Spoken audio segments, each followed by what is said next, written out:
What's wrong, Justin? The Christians, they tell me that D&D helps me learn witchcraft, but I don't know which craft to choose.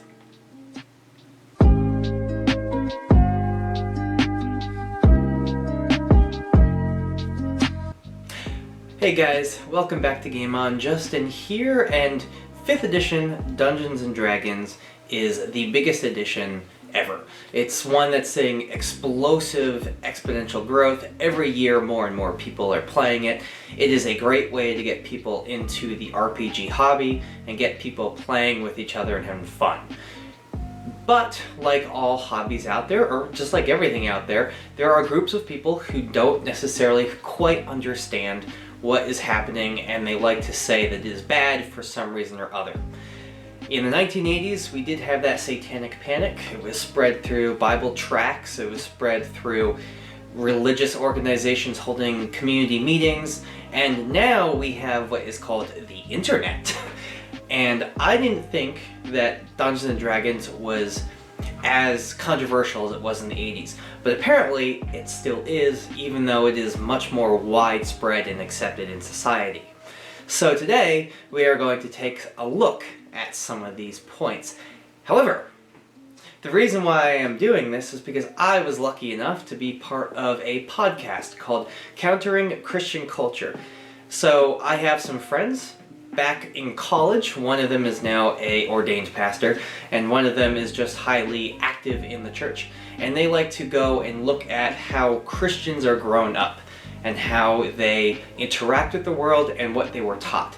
And I got to be in one about Dungeons & Dragons and what we were taught as kids growing up in the church and what we could and couldn't do in regards to the hobby. That podcast should be out quite soon. When it comes out, I will link it in the pinned comment so you guys can go and hear the whole thing. It's about 45-ish minutes long, maybe 50, and it's really, really fun.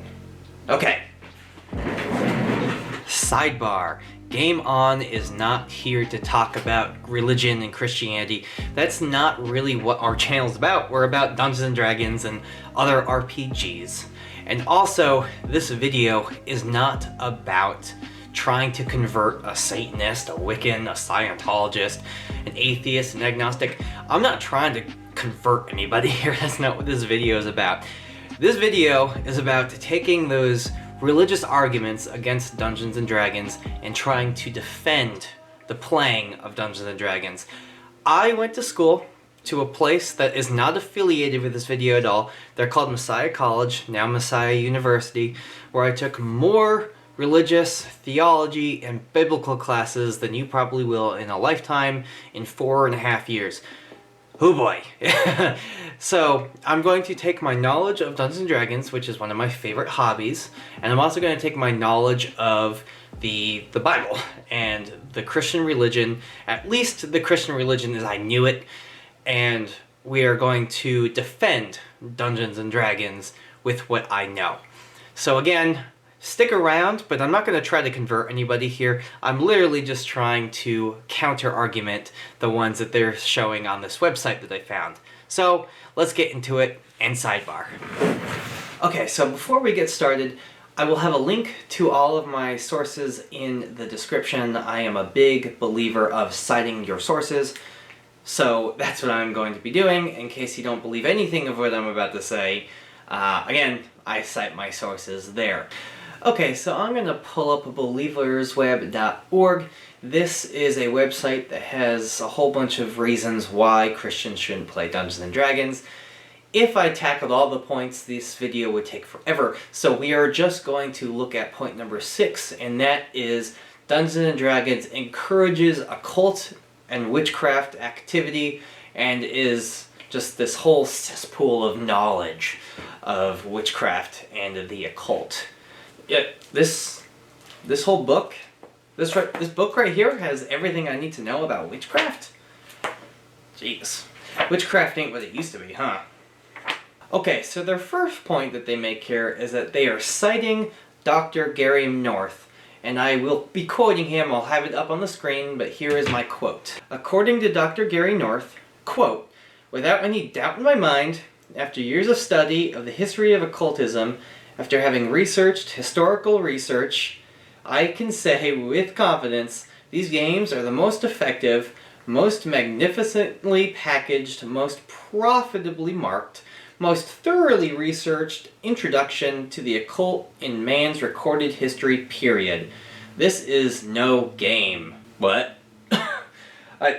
Again, this right here, this has the most detailed and what? This is how you get into the occult. This right here. Okay, Mr. Gary North. I'm not going to attack Gary North's character, but I do wish to kind of attack the argument that they're making here. Dr. Gary North is a Christian economist who has been known to, well, let's just say, according to a Wired article, which we'll have down in the description, as well as some of my other research down also in the description, Dr. Gary North he's a bit of an exaggerator. In the 1980s, he said that Christians need to basically buy all their gold and go out into the country and bury it, because it's definitely the apocalypse, nuclear annihilation. The Cold War is the end of the world. It's done. Well, that didn't really happen. The Cold War was real, but we didn't all die. So what's the next big thing that you can kind of claim nuclear annihilation for? Y2K. You know what? Gary North is known for fanning the flames of Y2K and making it worse. He basically spread a whole bunch of fear-mongering. Again, not attacking him, just saying that is what he has done, according to this Wired article and some other research I did. And also, according to some of the research that I have done, Dr. Gary North is also the same guy who said anybody who has an abortion needs to be executed publicly. Yeah, so he's known for kind of making a show out of things and making money from it too. But I can't really take, with his history, I can't really take what he was saying to heart. Again, I'm not attacking Dr. Gary North's character, but he has been known to fan the flames of some things. So this first argument, I'm just going to kind of push off to the side, because I doubt that... Wait, how many pages are in this book again? This 315-page book here has everything you need to know to do witchcraft. No, I'm not buying that. And if you are too, I can't help you with that one. Okay, so letter B that they use, their second argument. D&D uses hundreds of traditional Christian terms, but not with the traditional meanings. It also deals with the casting of spells, magic, sorcery, witchcraft, voodoo, demon and devil worship, ESP, levitation. D&D has taught me to cast spells? Oh man, I'm cooler than I thought. Hi, Sammy. Hi. The Christians say that if I play D&D, I should be good at magic, so let me cast Firebolt on you.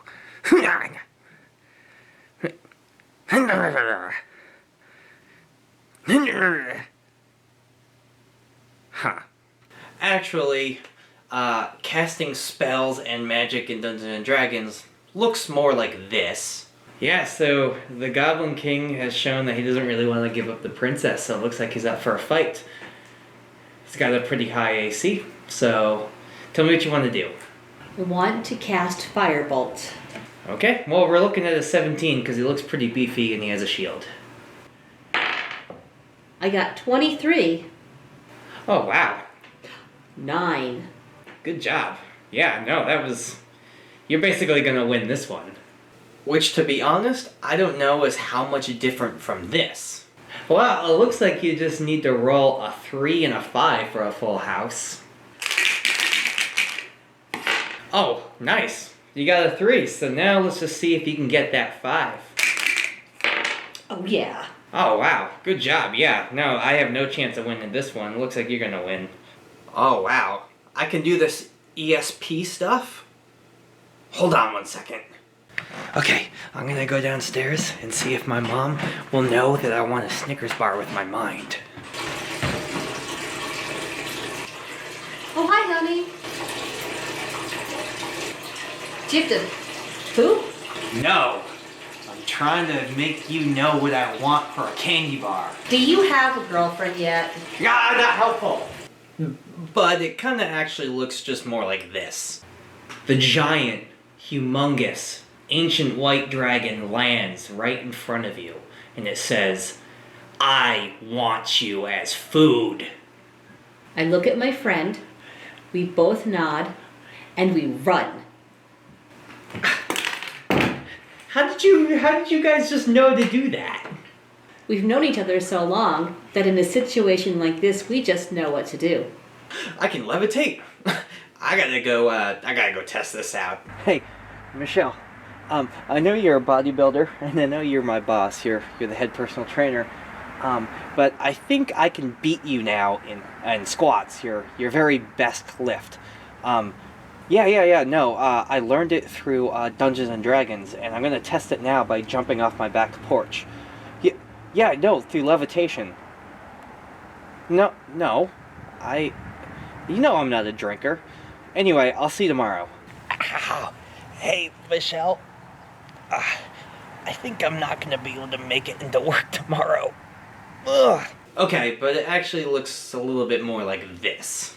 Okay, the room is filling with hot lava, and there's no way to escape. If you try to walk on the lava, you're just gonna burn your feet. I levitate over the lava, and I run out of the cave.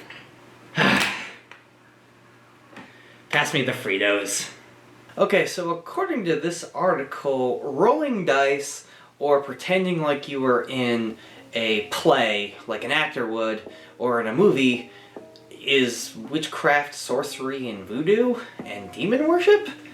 I think that your idea of witchcraft and demon worship is very different from my idea.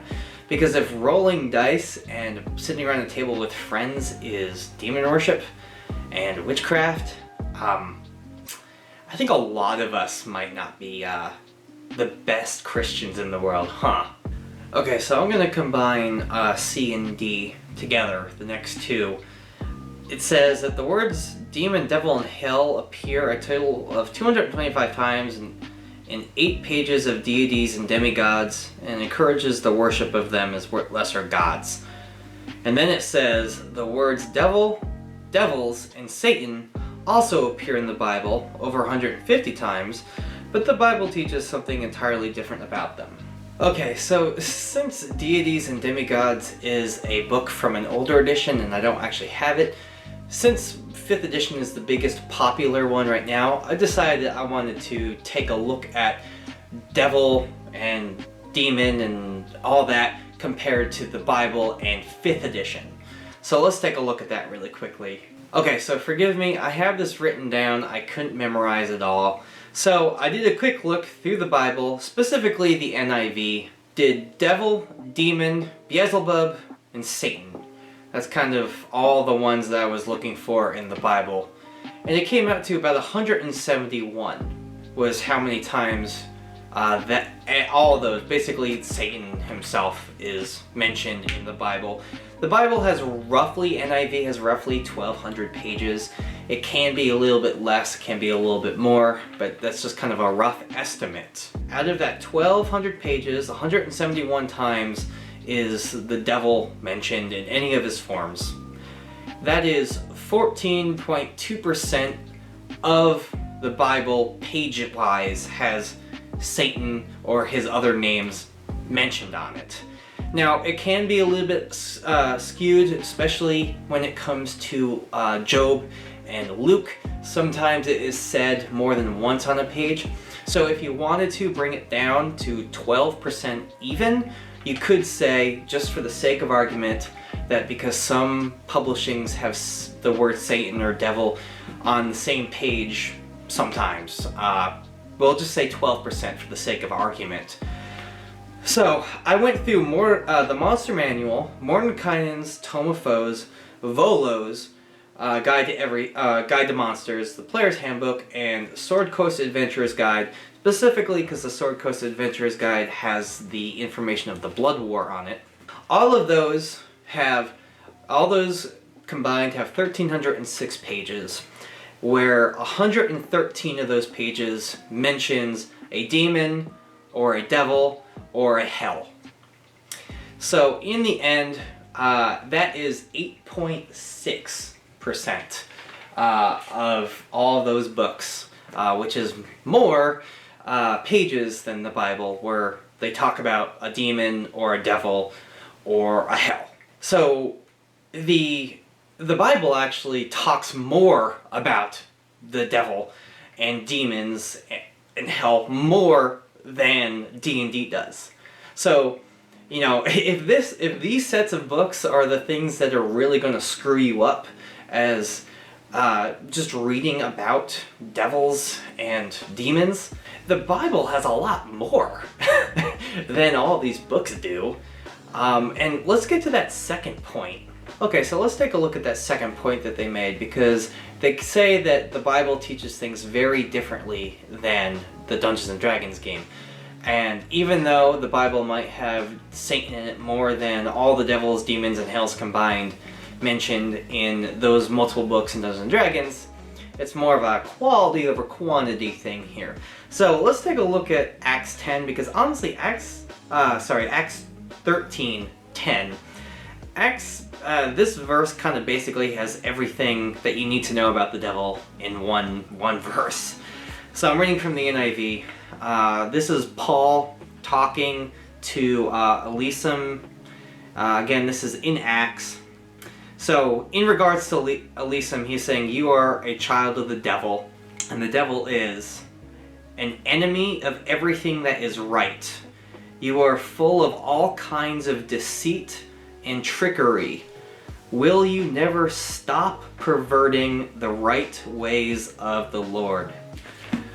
So basically what Paul is saying there is he's basically summing up the devil. He is full of deceit. He is trying to always undo the rights of the world. He is sick and perverted and trying to basically destroy what is good. And since God deemed humanity good, he's basically trying to destroy it through tyranny and through perversion. Alright, so that's what, in a really good summed up verse, what the Bible says and warns of the devil. What does D&D say about it, though? Okay, so this is what 5th edition Dungeons & Dragons Monster Manual says about devils. Devils personify tyranny with a totalitarian society dedicated to the domination of mortal life. Totalitarian and domination. Trying to undo everything right and also trying to perverse humanity. Anything that is mortal. Sounds very similar to what the Bible said about devils. But does this game warn you about them like the Bible does? Why, yes it does, actually. Page 67 of the Monster Manual, with devils, it does give you a warning. Because they want you to know that summoning a devil is not good. It is bad. However it is summoned, a devil brought to the material plane typically resents being pressed into service. However, the devil seizes every opportunity to corrupt its summoner so that the summoner soul ends up in hell.